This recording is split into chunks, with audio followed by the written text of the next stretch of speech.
அனைவருக்கும் வணக்கம். நமக்கு எல்லாருக்குமே குரூப் 2 ப்ரிலிம்ஸ் அப்படிங்கிறது முடிஞ்சிருச்சு. ஆன்சர் கீயை பார்த்துருப்போம். ஸோ ஒரு சில பேர் வந்து குரூப் 2 மெயின்ஸ் ப்ரிப்பரேஷனை ஸ்டார்ட் பண்ணியிருப்பீங்க. இன்னும் சில பேர் வந்து குரூப் 2A மெயின்ஸ் ப்ரிப்பரேஷனை வந்து ஸ்டார்ட் பண்ணியிருப்பீங்க. ஸோ இந்த குரூப் 2A மெயின்ஸுக்காக நம்ம அகாடமியில் என்ன பண்ணுறோம் அப்படின்னு சொல்லி பார்த்தீங்கன்னா 2D அப்படிங்கிற ஒரு டெஸ்ட் பேட்ச் வந்து அனௌன்ஸ் பண்ணியிருக்கோம். ஸோ இந்த 2D டெஸ்ட் பேட்சை பொறுத்த வரைக்கும் பார்த்தீங்கன்னா ஒரு எக்ஸ்க்ளூசிவாக வித்தியாசமான ஒரு விஷயத்தை பண்ணியிருக்கோம். என்ன அப்படின்னு சொல்லி பார்த்தீங்கன்னா நீங்கள் எழுதக்கூடிய எல்லா டெஸ்ட்லையுமே எல்லா சப்ஜெக்டையுமே நீங்கள் எழுதுகிற மாதிரி இருக்கும். சரியா?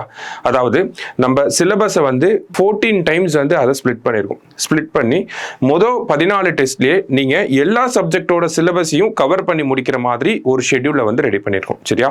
ஸோ இந்த ஷெட்யூலை பொறுத்த வரைக்கும் பார்த்தீங்கன்னா நீங்கள் டெஸ்ட் 1 எடுத்துக்கிட்டோம்னா modern India, economics, geography, science and tech, அது மட்டும் இல்லாமல் பாலிட்டி, ரீசனிங்கில் ஒரு டாபிக். இந்த எல்லா டாபிக்ஸுமே எல்லா சப்ஜெக்ட்ஸுமே மொதல் டெஸ்ட்டில் இன்க்ளூட் ஆகும், ரெண்டாவது டெஸ்ட்டில் இன்க்ளூட் ஆகும். இந்த மாதிரி நீங்கள் எழுதக்கூடிய 30 டெஸ்ட்லையுமே எல்லா சப்ஜெக்டும் இருக்கும்.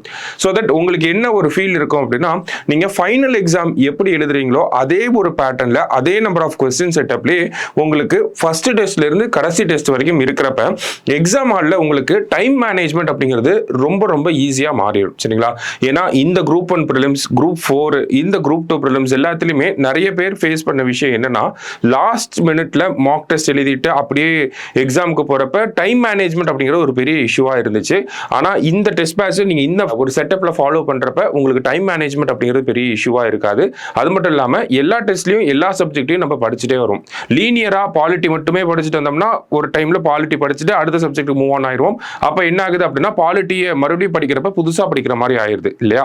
ஆனால் இந்த டெஸ்ட் பேட்சில் அப்படி இருக்காது. எல்லா சப்ஜெக்ட்லையும் எல்லா டெஸ்ட்டுக்கும் படிக்க போகிறோம். ஸோ தட் எல்லா சப்ஜெக்ட்லையும் நம்ம டச்லேயே இருக்க போகிறோம். அது நமக்கு ரொம்ப ஹெல்ப்ஃபுல்லாக இருக்கும். ஓகேவா? ஸோ இந்த டெஸ்ட் பேட்சை பொறுத்த வரைக்கும் பார்த்தீங்கன்னா நமக்கு போத் ஆன்லைன் அண்ட் ஆஃப்லைனில் இருக்கு. அதே மாதிரி டிஎன்பிஎஸ்சி பார்த்தீங்கன்னா கம்ப்யூட்டர் பேஸ்டு டெஸ்ட் அப்படிங்கிறது சொல்லிட்டாங்க. அதனால நமக்கு டெஸ்ட் எல்லாமே பார்த்தீங்கன்னா டெஸ்ட் எழுதுறது நீங்கள் ஆஃப்லைன் ஸ்டூடெண்ட்டாக இருந்தாலுமே கம்ப்யூட்டர் லேப்ஸ் வந்து நம்ம அகாடமியோட எல்லா பிரான்ச்சஸ்லுமே அவைலபிளாக இருக்கு. நீங்கள் வருவீங்க, கம்ப்யூட்டரில் லாகின் பண்ணி டெஸ்ட் போடுவீங்க. உங்களுக்கு கரெக்ஷன் வீடியோஸ் அப்படிங்கிறது பாடசாலையில் அப்லோட் ஆயிரும். சரியா? அதே மாதிரி நீங்கள் பாடசாலையில் ஜாயின் பண்ணி நான் வீட்டில இருந்தே டெஸ்ட் போடணும்னு நினைக்கிறவங்களுக்கும் உங்களுக்கு அதே இன்டர்ஃபேஸை வந்து உங்களுக்கு பாடசாலையில் வந்து லாகின் பண்ணி கொடுத்துருவாங்க. கரெக்ஷன் வீடியோஸும் பாடசாலையில் வந்துடும். அதை தாண்டி பார்க்குறப்ப ஒவ்வொரு டெஸ்ட்டுக்கும் பார்த்தீங்கன்னா தனித்தனியாக மெட்டீரியல்ஸ் வந்து இருக்கும். இப்போ இன்னைக்கு நீங்கள் ஃபர்ஸ்ட் டெஸ்ட் எழுத வரீங்க அப்படின்னா ஃபர்ஸ்ட் டெஸ்ட் முடிச்சுட்டு போகிறப்ப உங்களுக்கு செகண்ட் டெஸ்ட்டுக்கான மெட்டீரியல்ஸ் வந்து கொடுத்துருவாங்க.